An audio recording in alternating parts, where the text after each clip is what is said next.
do what you did last time and 4, count 8 go in. right in. Yeah. Okay.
Huh? No.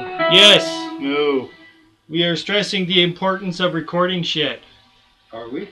Yes. What are we? We're stressing. We're stressing. Even if Okay. it's crap. Well, you'll have to wait for a minute. Yeah. Stick that in the background and say, this happened over the past 15 minutes. It's already been recorded.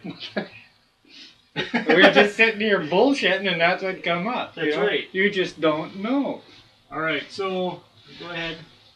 We'll save this. Save project. It is saved. Now we can click it out of here. And bring up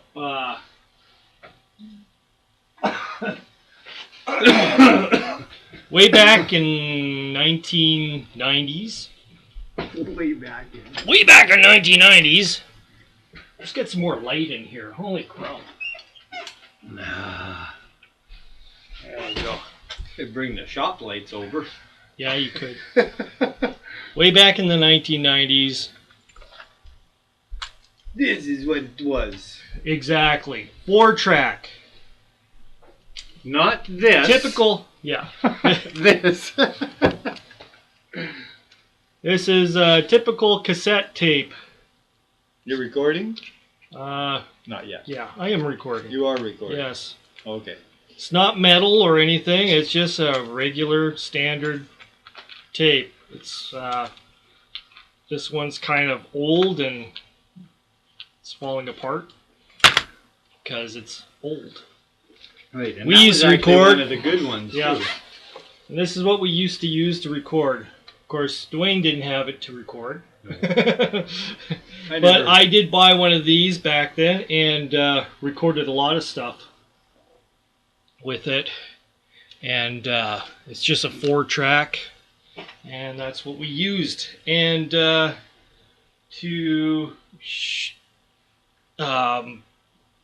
guess the moral of this episode will be you got to record stuff, even if it's just jamming, because you never know what's going to come up. That's right. Just like sitting here and noodling on the guitar, well, Right. Rick was doing what he needed to do there. And it's always, well, when I was using that, I was also using one of these. It's a, you can't get these anymore, but it's a Roland PMA 5. And it's got the drums in it and all your accompaniment that you can imagine. It's got tons of tracks on here.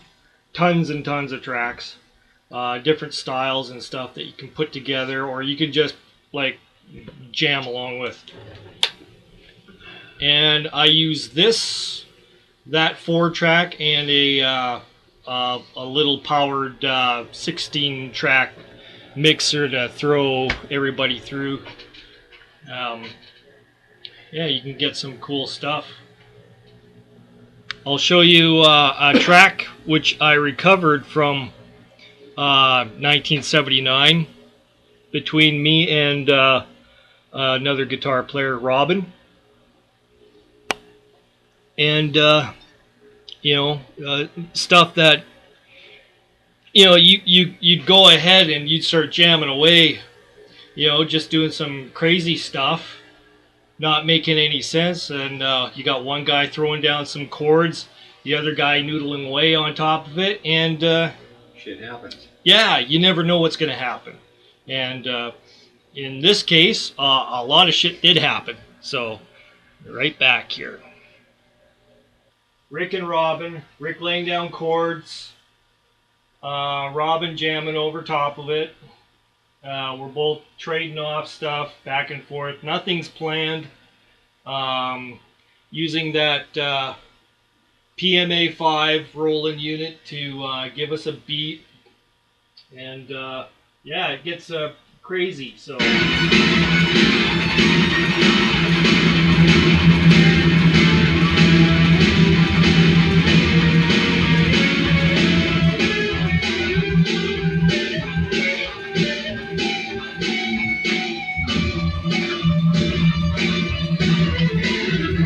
You end up with little gems of stuff in this that you can use later on.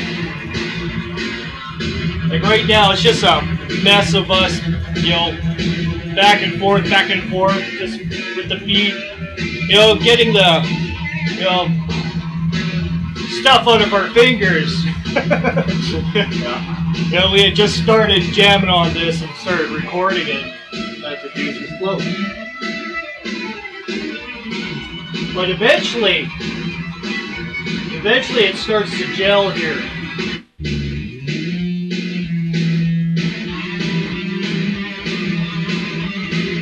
And we're also going through like our tones on both of our effects, amps, and stuff. I think I was only going through my tube effects, and he was going through what did I say? It was a Digitech. Some sort of a Digitech pedal.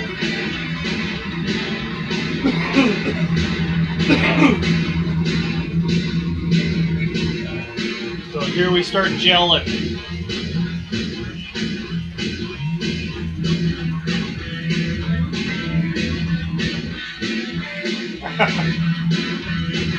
Oh, this is cool. I really like that part.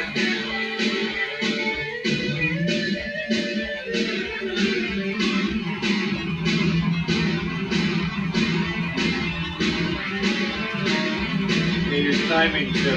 Yeah. Yeah, that's right together.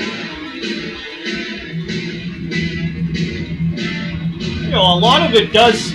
It's just junk, but there's a lot of those parts that mesh together. Yeah, I know there's the little jewels you pull out. Right. That's right.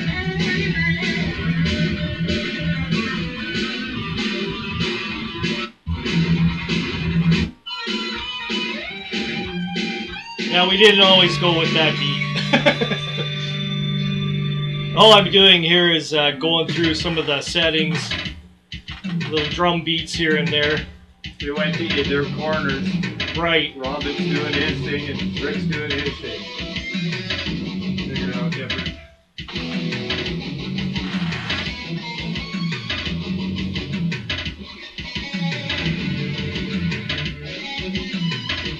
And even, we have no idea what we're going to do. No. We don't. But that's the whole thing of it, But it starts gelling together after a while.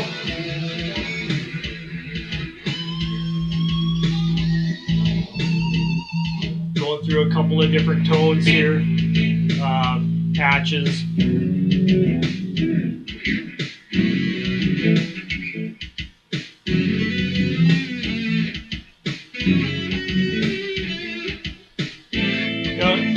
Even though we don't, definitely hear the separation there. Right. You can hear what the foundation is happening and really over top how it's meshing together. Whereas when it's all distorted, it doesn't separate like that. Right. So, but eventually this comes together to something really, really cool, which I love in this. I can get to the spot on here.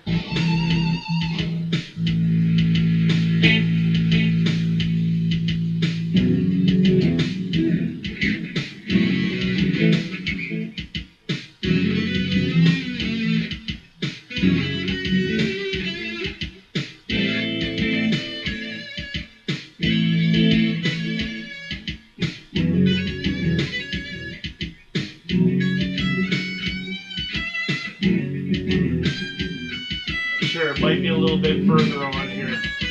The thing about it, listening to this is everybody will pick something out of it that is familiar or that they connect to, like every individual, right? Like what I pick out of it and what you would pick out of it are two different things, and that's why anybody who's watching this is going to do the same thing. Oh yeah, right. Yeah, we're not timed up or anything. We're just jamming away.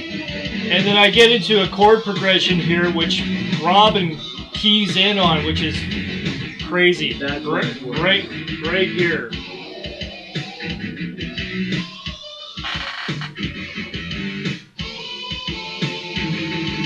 Here it comes.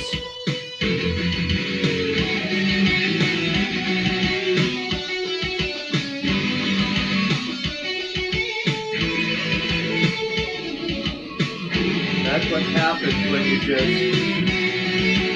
play.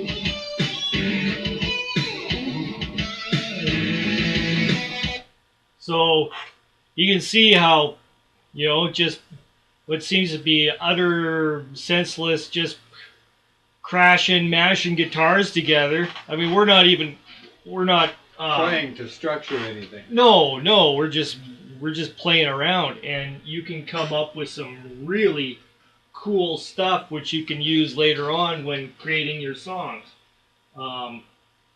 Here we go on a little bit further on this jam.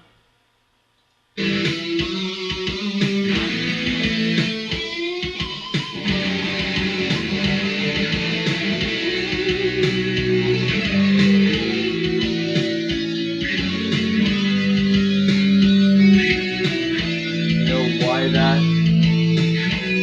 because Robin's hearing your progression, he knows exactly where you're going to go, and he's just filling up that top end. That's it. Yeah, that's the thing. After he keys on to what I'm doing on the rhythm, he starts getting right into it.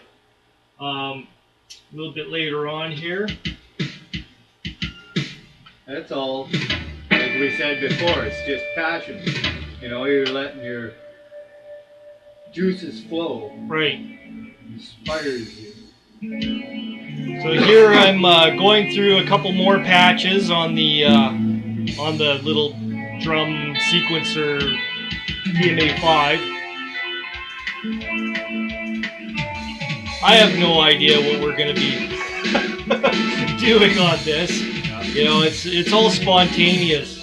Well, you have to. One of the probably I think anyway the biggest influence on any new sound or whatever is experimentation. Right. I mean, I want to pick my guitar up and play. I do, but right now here. Robin's just playing away here. And then I key in on it.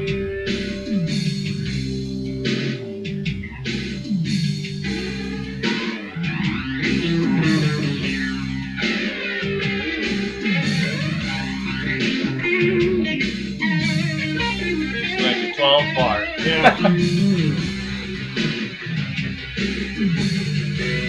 good drums is good.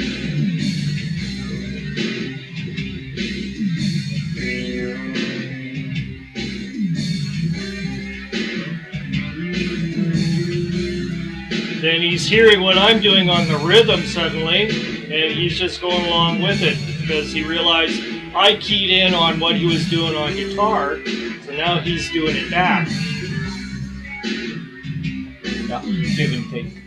That's right. This tape goes in and out because it's taken off of the 4-track, which is like really Ancient, old ancient. technology. Yeah, it's old. I was lucky to save this actually. Now there's a happy little accident at the end here where you use a 4-track, you get to the end of your tape, it instantly flips the tape around and starts recording on the other 2 tracks and plays back what you were playing on the other side in reverse.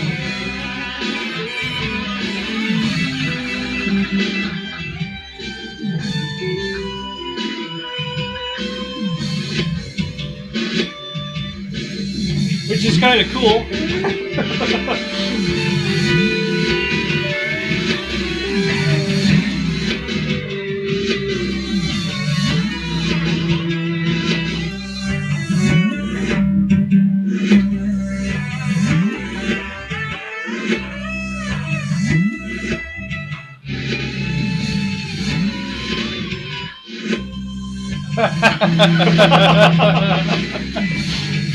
So the moral of this story is record everything that you can when you're at a jam, because you never know what you're going to come up with, and you know, you can always take that recording and later on, like for instance, now it's almost 17 years later, you can you know, bring it up again and say, hey, wow, this was cool, let's use this, hook.